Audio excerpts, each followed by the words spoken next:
Hi, my name is Becky Marcus, and I'm the president of the Elwood Board of Education, and I'm excited to get to read to you today Ira Sleeps Over by Bernard Weber. I was invited to sleep at Reggie's house. I was happy. I had never slept at a friend's house before. But I had a problem, and it began when my sister said, "Are you taking your teddy bear along?" "Taking my teddy bear along," I said. "To my friend's house? Are you kidding? That's the silliest thing that I ever heard. Of course I'm not taking my teddy bear." And then she said, "But you never slept without your teddy bear before. How will you feel sleeping without your teddy bear for the very first time? "I'll feel fine. I'll feel great. I'll probably love sleeping without my teddy bear. Just don't worry about it," I said. "Who's worried?" she said. But now she had me thinking about it. Now she really had me thinking about it, and I began to wonder. Suppose I won't like sleeping without my teddy bear. Suppose I just hate sleeping without my teddy bear. Should I take him? "Take him," said my mother. "Take him," said my father. "But Reggie will laugh," I said.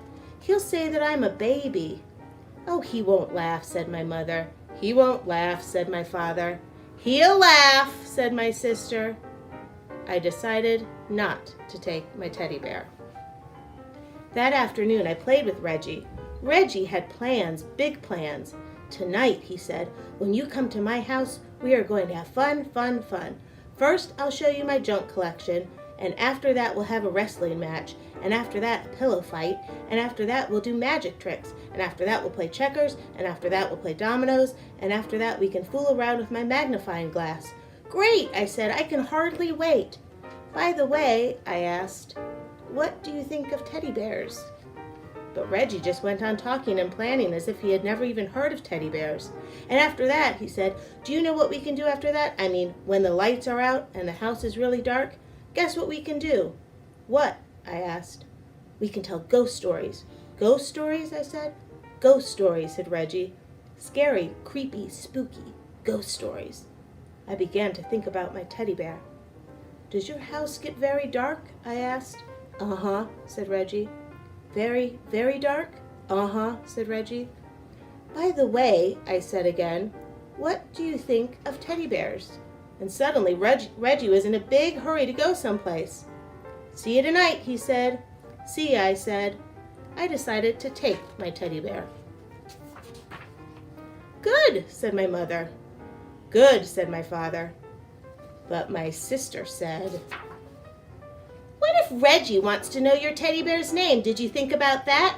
And did you think about how he will laugh and say Tata is a silly baby name even for a teddy bear?" "He won't ask," I said.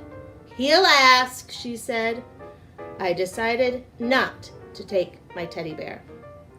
At last it was time to go to Reggie's house. "Good night," said my mother. "Good night," said my father. "Sleep tight," said my sister.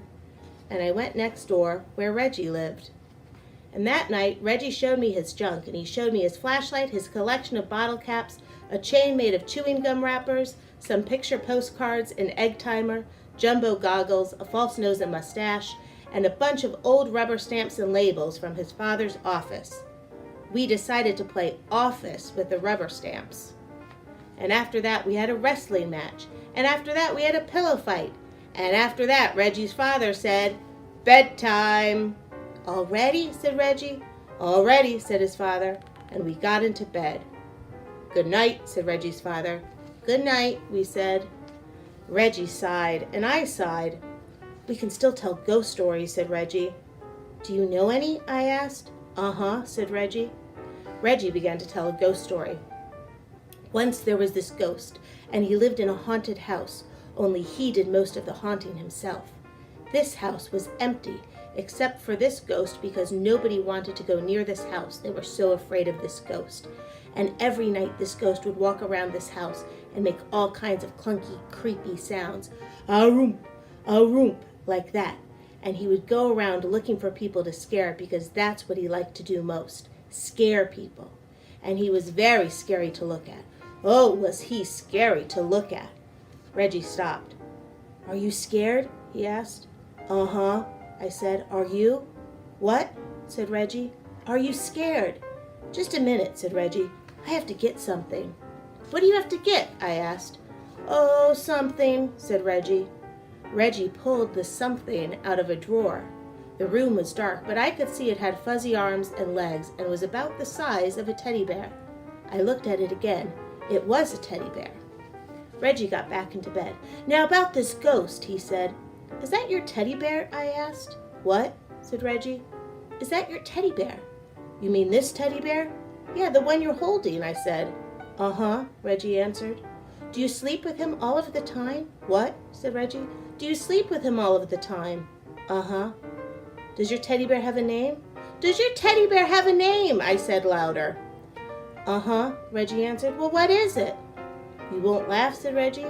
No, I won't laugh, I said. Promise? I promise. It's Foo-Foo. Did you say Foo-Foo? Uh-huh, said Reggie. Just a minute, I said. I have to go get something. What do you have to get? Reggie asked. Oh, something, I answered. And the next minute, I was ringing my own doorbell. The door opened. Ira, everyone said. What are you doing here? I changed my mind, I answered. You what? Said my mother. You what? Said my father. You what? Said my sister. She was still up. I changed my mind, I said. I decided to take Tata after all. I went upstairs. And soon I was down again with Tata. And my sister said, Reggie will laugh. You'll see how he'll laugh. He's just going to fall down laughing. He won't laugh, said Mother. He won't laugh, said my father. He won't laugh, I said. And I came back to Reggie's room. I have a teddy bear too, I said. Do you want to know his name? I waited for Reggie to say uh-huh, but Reggie did not say uh-huh. Reggie didn't say anything. I looked at Reggie. He was fast asleep. And just like that, he had fallen asleep. Reggie, wake up, I said. You have to finish telling the ghost story. But Reggie just held his teddy bear closer and went right on sleeping. And after that, well, there wasn't anything to do after that. Good night, I whispered to Tata, and I fell asleep too. I hope you enjoyed Ira Sleeps Over. I chose this book because I remember having it being read to me when I was younger, and so I bought it so that my kids can have the same experience reading it. And it's always a good reminder that even though you're growing up and you're getting a little bit older each year, doing things like sleepovers, that it's still okay to remember that you're still a child, and it's still okay to do things like sleep with a teddy bear, because you're not too grown up yet. Thanks.